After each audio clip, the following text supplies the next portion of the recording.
All right, welcome back, everybody, to another edition of Dollar Bin Digging. This is the video series and article that I do for comicbookinvest.com, where I talk about those cheap books that you can still find in those cheap boxes, those dollar boxes, those $2 bins, whatever kind of cheap boxes, your shop or LCS or flea market, wherever you do your cheap hunting. This is kind of stuff that I think that you can find out there while you're, out on the hunt. Now, I had a lot of fun last week doing some Marvel rumors and some news, so I'm going to do a little bit more. So hopefully you're on board for that. Let me know what you think in the comments section. Please like, subscribe, hit the alert button so you don't miss anything. Got plenty of stuff more coming to the channel. Hopefully you're enjoying all of it, and keep telling your friends, and hopefully we can keep that subscriber count going up so I can keep doing some more giveaways. That all being said, just hang on for a few seconds after the intro, and I'll be back with this week's books.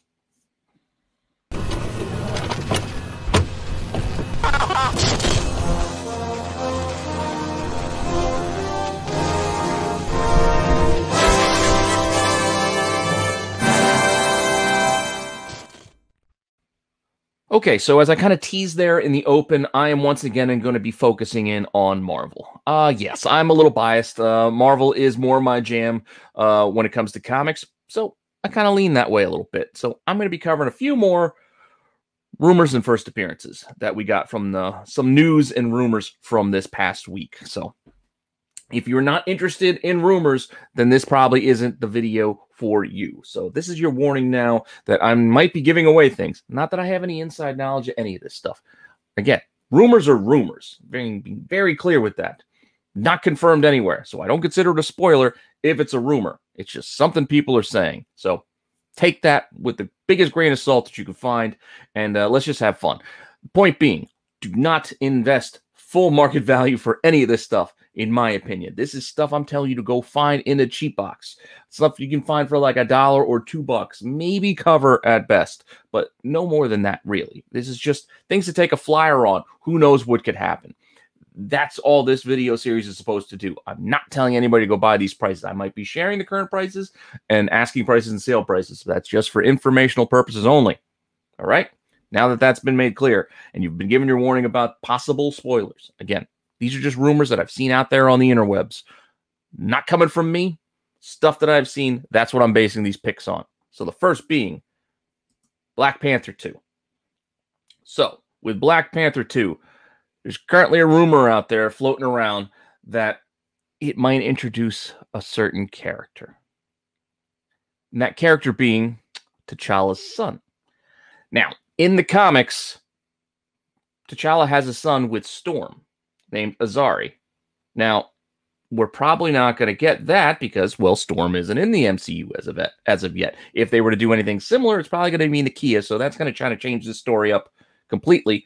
That being said, people still like to look at this book anyway for the first appearance of Azari, and that is in Avengers 1, which you can still find out there in those cheap boxes because they made a lot of them from 2010.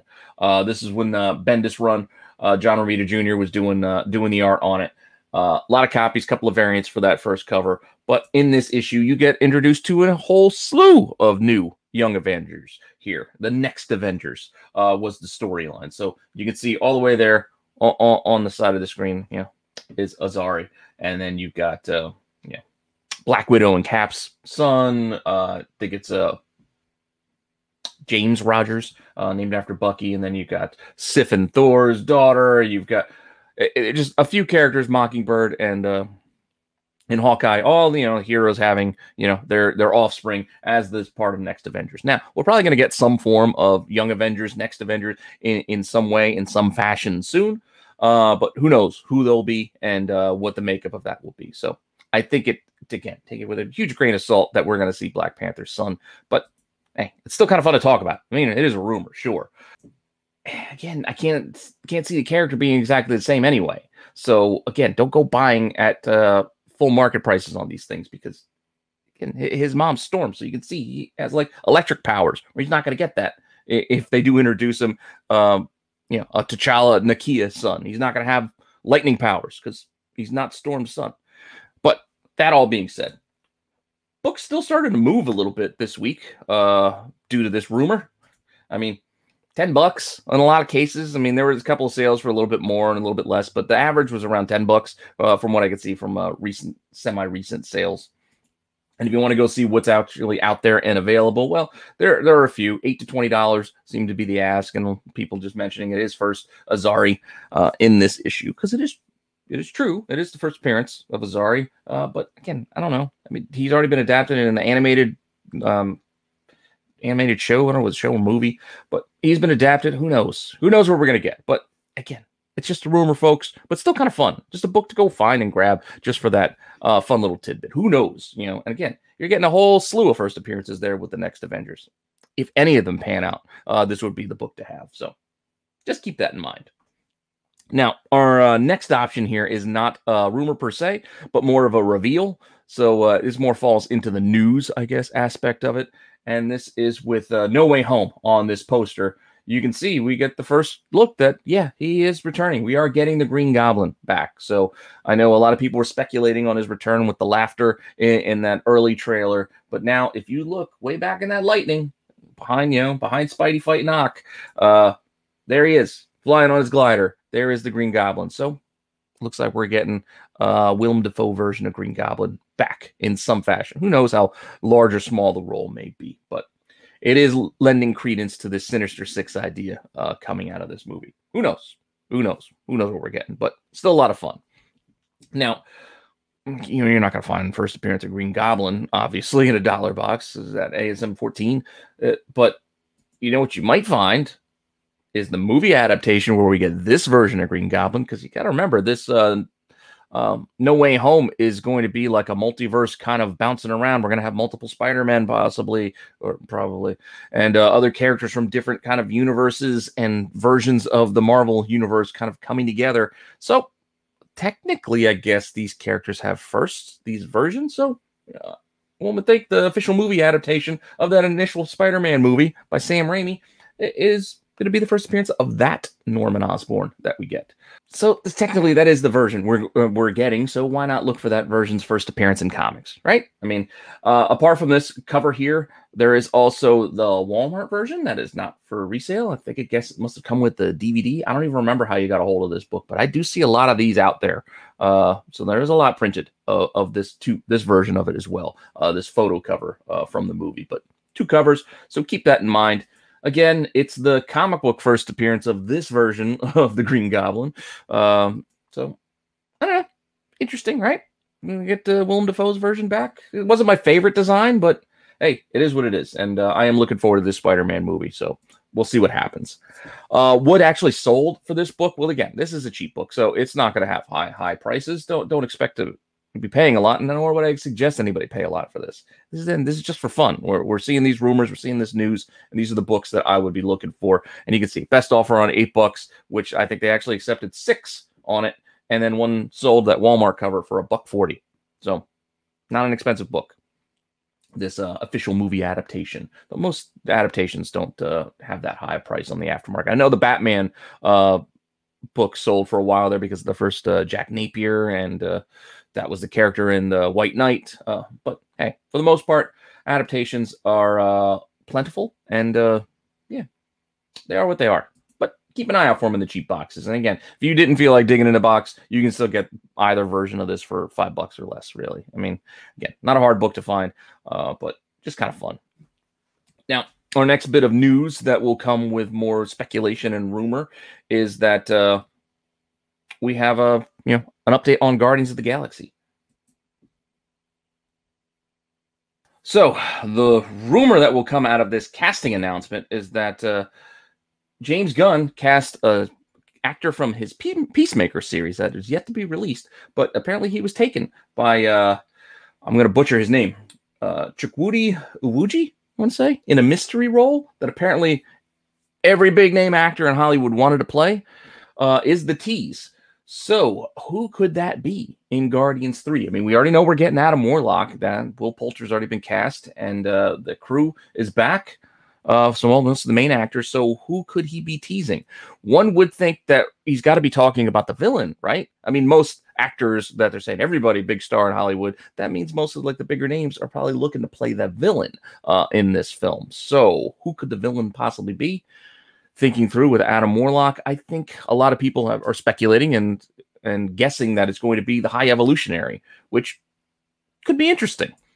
Now, High Evolutionary goes all the way back into Thor for a while there, but I kind of like the idea of looking at Annihilation Conquest if we're going to be talking about the High Evolutionary. Hear me out of why I say we should just look for this book, because one, it's a good read. I know it's not going to play out like that in the MCU. We're not going to get Ultron and all that stuff that played out following Annihilation, but just thinking about where we're at in the MCU. I mean, Annihilation Conquest takes place after all the ruins and that happened in the previous Annihilation. So it's coming from like this place of, I guess, despair. And we're kind of coming from that same kind of area now with the Endgame having happened, with half the world, the world being in disrepair, with half the population being gone and then being returned. Not everything's in a great place, even out in space. So I think that lends itself to be a good setup for a similar type of story where a character like the High Evolutionary can kind of swoop in. Now, he does have like I said, a long history there with Adam Warlock, so that's another reason why I think it's a good idea that this is probably going to be the character that he may be playing, and probably going to be the villain of this film.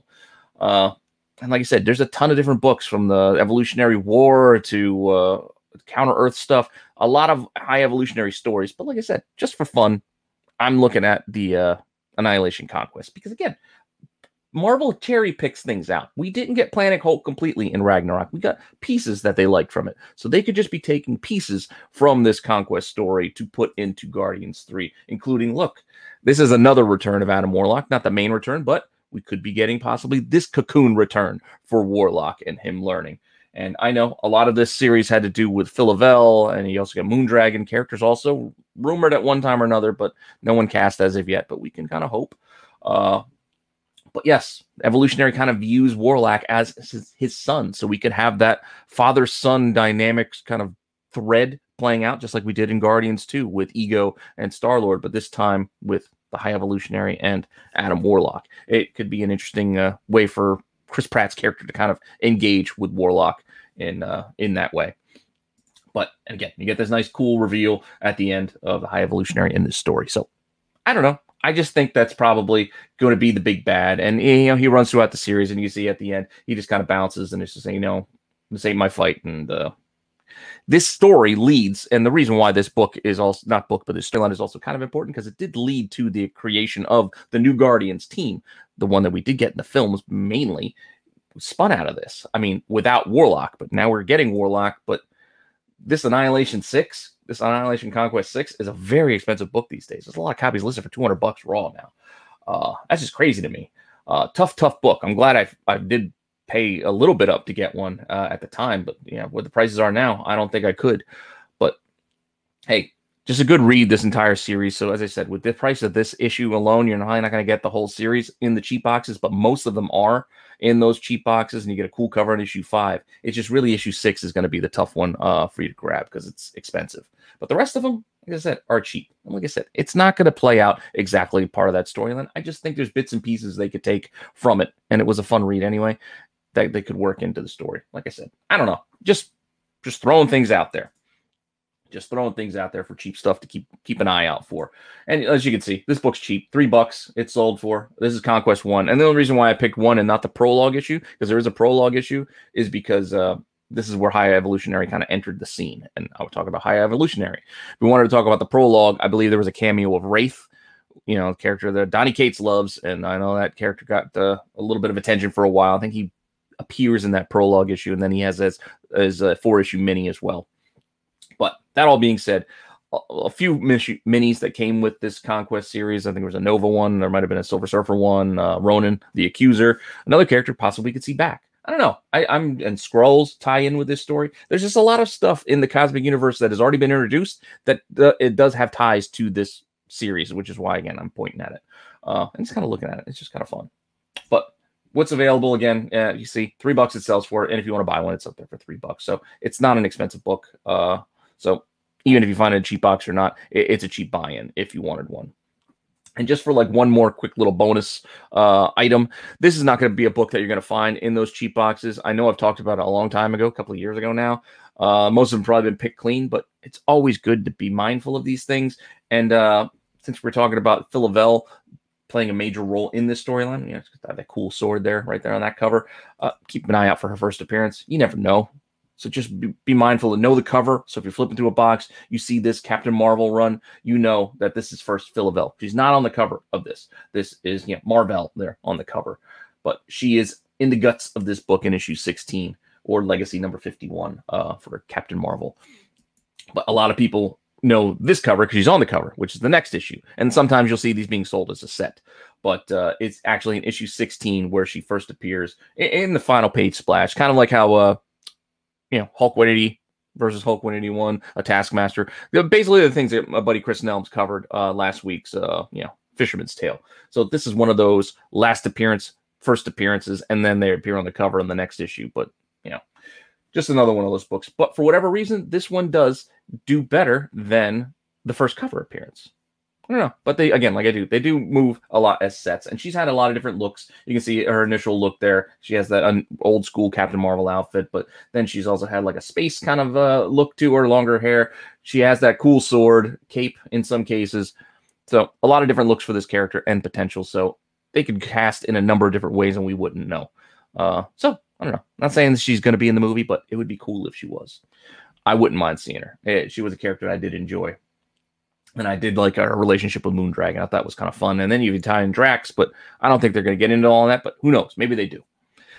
But if we want to look at what actually sold for this book, again, this is just an extra one for fun.